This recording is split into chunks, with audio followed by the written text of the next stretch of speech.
رسول اللہ صلی اللہ علیہ وسلم نے ارشاد فرمایا کہ عاشورہ کا روزہ مجھے اللہ کی رحمت سے امید ہے کہ 1 سال کے گناہوں کا کفارہ ہے. تو بڑی فضیلت ہے. رمضان کے بعد سب سے زیادہ فضیلت عاشورہ کے روزے کی ہے, 10 محرم کا روزہ. سمجھ رہے ہیں؟ محرم میں ہمیں شریعت نے کیا کرنے کا حکم دیا ہے, اسلام کیا کہتا ہے؟ پہلی بات, اسلام یہ کہتا ہے کہ محرم میں روزے رکھنا دوسرے مہینوں کی نسبت زیادہ ثواب ہے. رمضان کے بعد تو زیادہ سے زیادہ روزے رکھیں, اور اسپیشلی 10 محرم کا روزہ 1 سال کے گناہوں کا کفارہ ہے, یہ اور زیادہ ثواب ہے. پورے محرم نہیں رکھے جاتے تو کیا کرنا ہے, 10 محرم کا رکھنا ہے. حدیث میں آتا ہے کہ آپ نے حکم دیا 2 روزے ملا کے رکھو, کیونکہ یہودی جو تھے وہ 1 روزہ رکھتے تھے, صحیح ہے نا. تو یہودیوں سے مشابہت سے بچنے کے لیے ہمیں حکم دیا کہ اس کے ساتھ 1 اور روزہ ملائیں. تو علماء یہ کہتے ہیں کہ آج کل یہودی 10 محرم کا روزہ نہیں رکھتے, تو اب مشابہت ختم ہو گئی ہے. تو اگر کوئی 9, 10 یا 10, 11 کا رکھ لے تو اچھی بات ہے, نہیں تو صرف 10 محرم کا بھی رکھ لے تو بھی انشاءاللہ پورا ثواب ملے گا, کیونکہ اب اس میں مشابہت رہی نہیں ہے. سمجھ رہے ہیں کہ نہیں سمجھ رہے؟ یہ کرنے کا کام ہے. دوسرا کام, محرم میں گناہ دوسرے مہینوں کی نسبت زیادہ, اس کی قباحت زیادہ بڑھ جاتی ہے, کیونکہ 4 مہینے محترم ہیں, شوال, ذیقعد, ذیقعدہ, ذیالحجہ, محرم اور رجب. یہ 4 مہینے جو ہیں اسلام میں اشہر حرم کہلاتے ہیں. قرآن کہہ رہا ہے فلا تظلموا فیہن انفسکم, اس میں اپنی جانوں پہ ظلم مت کرو. یہ ماتم کرنا بھی تو ظلم ہے نا اپنی جان پہ. تو اللہ نے فرمایا ان 4 مہینوں میں اپنی جان پہ ظلم مت کرو. کسی بھی طرح سے ظلم ہو, جسمانی ظلم ہو, روحانی ظلم ہو. جسمانی ظلم ماتم کر کے بھی ہو سکتا ہے, اور انگاروں پہ چل کے بھی ہو سکتا ہے, اپنے آپ کو پیٹ کے بھی ہو سکتا ہے. روحانی ظلم کیا ہے؟ گناہ کر کا. تو نہ گناہ کرنے کی اجازت, نہ کسی اور طرح سے. عام مہینوں میں بھی ظلم کی اجازت نہیں ہے, نہ اپنے اوپر اور نہ کسی اور پر. تو ان 4 مہینوں میں ظلم کی نوعیت بڑھ جاتی ہے. سمجھ رہے ہیں؟ یہ ایک محرم کی فضیلت ہے اسلام میں. اور تیسری فضیلت جو محرم کی, جو بعض روایات سے ثابت ہے, یعنی جو فضیلت تو نہیں کہیں گے اس کو, جو محرم میں کرنے کا کام ہے, وہ بعض حدیث میں آتا ہے کہ آپ صلی اللہ علیہ وسلم نے ارشاد فرمایا کہ عاشورہ کے دن اپنے اہل و عیال پر دسترخوان کو وسعت دو, اس سے اس میں برکت ہوتی ہے. لیکن یہ جو حدیث ہے یہ ضعیف ہے, سند کے لحاظ سے پاورفل اور مضبوط نہیں ہے. بعض علماء نے کہا کہ اس کثرت طرق کی وجہ سے حسن کے درجے کو پہنچ گئی ہے. ہمارے ہی بعض اکابر علماء کی رائے ہے, علماء جو بر صغیر کے علماء, بڑے بڑے علماء ہیں, میں نام نہیں ذکر کرتا لیکن بہت بڑی اپر لیول کے علماء ہیں, ان کی رائے یہ ہے کہ یہ ضعیف, اتنی ضعیف نہیں ہے کہ بالکل ہی مسترد کر دی جائے, ٹھیک ہے نا, اور تعدد طرق کی وجہ سے درجہ حسن کو پہنچ گئی ہے. علامہ ابن تیمیہ رحمہ اللہ تعالی, جن کو سعودی عرب میں بہت فالو کیا جاتا ہے, ان کی رائے اور سلفی علماء کی رائے, جو سعودی عرب کے العثیمین, بن باز وغیرہ تھے, ان کی رائے یہ کہ یہ حدیث بالکل صحیح نہیں ہے, اور اس کی کوئی حیثیت نہیں ہے کہ دسترخوان کو وسیع کیا جائے اور عاشورہ کے دن کھانا کھلایا جائے. سمجھ رہے کہ نہیں سمجھ رہے؟ لیکن جو دوسری طرف معتدل علماء, معتدل سے مراد میں ان کو برا نہیں کہہ رہا, لیکن وہ انہوں نے حدیث کی جو, اب اگر آپ سندوں کی تحقیق کریں گے تو اس کو بالکل من گھڑت قرار دینا درست نہیں ہے.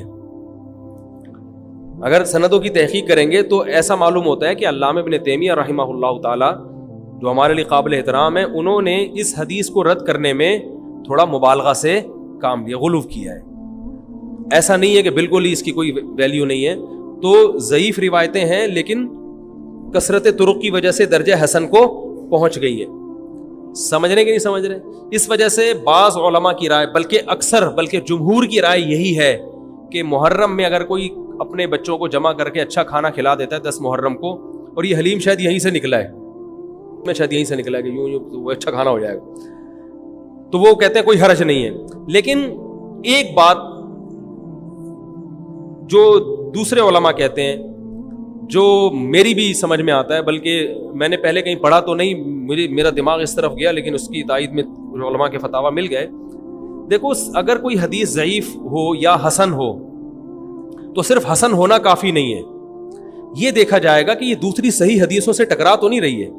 یہ بھی ایک فقہ کا اصول ہے کہ اگر ایک کمزور چیز ہے لیکن وہ طاقتور دلیل سے ٹکرا رہی ہے تو پھر اس کمزور چیز کو بالکل رد کیا جائے گا. تو عاشورہ کے دن روزہ رکھنے کا حکم ہے, یہ بالکل بخاری مسلم کی صحیح حدیث سے ثابت ہے. اور جو کھانا کھلانے والی روایت ہے وہ اس ٹکر کی نہیں, اس کو تو ابن تیمیہ جیسے محقق نے بالکل ہی کالعدم قرار دے دیا, بعض عرب علماء نے بھی بالکل کالعدم قرار دے دیا, اگرچہ ہماری رائے ہے کہ بالکل کالعدم نہیں ہے, لیکن بہرحال اس میں محدثین کا بڑا اختلاف ہوا ہے. جبکہ روزہ رکھنے والی جو روایات ہیں وہ بالکل بے غبار ہیں, ان کو سب صحیح مانتے ہیں. تو کھانا کھلانا اور روزہ جمع بولو بھائی نہیں ہو سکتا, اس لیے کہ اگر وہ روزے کا دن ہے تو کھانے کا دن نہیں ہے, کھانے کا دن ہے تو روزے کا نہیں. ابن تیمیہ رحمہ اللہ تعالیٰ کی رائے یہ ہے کہ بعض لوگوں نے شیعہ کی مخالفت میں غلو کیا ہے. شیعہ نے اس دن کو چونکہ منحوس بنا دیا 10 محرم کو, تو انہوں نے مخالفت میں اس دن کو ایک سیلیبریٹ کرنے کے لیے نا کھانا کھلانے کا حکم دے دیا کہ ہم منحوس نہیں سمجھتے بلکہ اس کا کیا کریں گے اپوزٹ کہ کھاؤ اور کھلاؤ. تو انہوں نے کہا یہ بھی غلو ہوا ہے دوسری طرف. بھائی منحوس نہیں ہے, مبارک ہے ہماری نظر میں, لیکن اتنا مبارک کہ اس میں کھانا کھلانا اور یعنی عید والا عنصر کھانا کھلانا تو عید کے دن ہوتا ہے نا, تو عید نہیں ہے بہرحال. تو یہ بھی بڑی جاندار بات, اگرچہ یہ عقلی دلیل ہے مگر یہ ایسی نہیں ہے کہ بالکل اس کو کالعدم قرار دے دیا جائے. تو اب علماء نے دونوں حدیثوں کو تطبیق کی کوشش کی علماء نے کہ بھئی کھانا بھی کھلاؤ اور روزہ بھی رکھو, افطاری میں کھلا دو, سحری اور افطاری میں. تو بات یہ ہے کہ افطاری میں اگر آپ کھلائیں گے تو وہ 11 محرم شروع ہو چکی ہوگی, وہ 10 محرم بولو بھائی نہیں رہے گی. دوسرا سحری میں جو کھلانے کا مسئلہ ہے نا, سحری میں تو سحری میں جب ہم کوئی کہتے ہیں نا فلاں دن یہ کام کرنا ہے فلاں دن, تو اس سے لغت میں جو ذہن میں متبادر ہوتا ہے نا وہ دن کا وقت ہے, وہ 3:30 پونے 4 کا وقت نہیں ہوتا. یہی وجہ ہے کہ جو لوگ اس حدیث پر عمل کرتے ہیں عاشورہ والی, وہ دن میں کھانا کھلاتے ہیں, دوپہر کے ٹائم لنچ کرتے ہیں. وہ افطاری میں تو ویسے ہی دسترخوان وسیع ہوتا ہے بھوک کی وجہ سے. ارے بابا وہ تو ویسے ہی بچوں کو جب روزہ رکھا ہوا ہے تو اچھا کھلاؤ, سحری اچھی کراؤ, اور افطاری وہ تو ویسے ہی بھوک کی وجہ سے رمضان میں دیکھو نا کیسے کھلے دسترخوان ہوتے ہیں. تو میں نے بڑی کوشش کی دونوں حدیثوں کو جمع کریں, لیکن تکلف کے بغیر یہ ممکن نہیں ہے. تو فقہ کا ایک اصول ہے کہ جب کوئی بے غبار صحیح حدیث ہوتی ہے اور اس سے ایک اصول ثابت ہو رہا ہے, تو اس کے مقابلے میں اگر کمزور روایت آئے گی جو اس سے ٹکرا رہی ہوگی, تو اس کمزور روایت کو اگرچہ وہ موضوع من گھڑت نہیں ہے لیکن اس کمزور کو اس صحیح حدیث کی مخالفت کی وجہ سے بولو بھائی رد کر دیا جائے. اس لیے میرا نالائق کا موقف یہ ہے, میں بہت نالائق ہوں, میں اتنی بڑی بڑی باتیں کرتا نہیں ہوں, لیکن ساڑی عقلچ یہ چیز آندھی نہیں ہے کہ بھائی جو روزے کا دن ہے وہ بھوکے پیاسے رہنے کا دن ہے, وہ کھانے کھلانے کا نہیں ہے. افطاری میں تو ویسے ہی کھاؤ بھی کھلاؤ بھی. تو اور اس کا نقصان یہ بھی ہوتا ہے کہ لوگوں نے اس کھانا کھلانے کے چکر میں روزے چھوڑ دیے ہیں. سمجھ رہے, جب حلیم پکے گا تو کون روزہ رکھے گا بھائی, ساری رات گھوٹا لگے گا حلیم کا کہ کل دسترخوان وسیع کرنا ہے, تو پھر روزہ گیا, وہ تو تیل لینے گیا, روزہ کون رکھے گا روزہ. تو وہ حدیث صحیح حدیث کی بالکل اس میں ٹائٹ قسم کی مخالفت ہو رہی ہے, ٹھیک ہے نا. تو نالائق کی رائے, پھر بھی اگر کوئی دوسرے علماء کی رائے کو فالو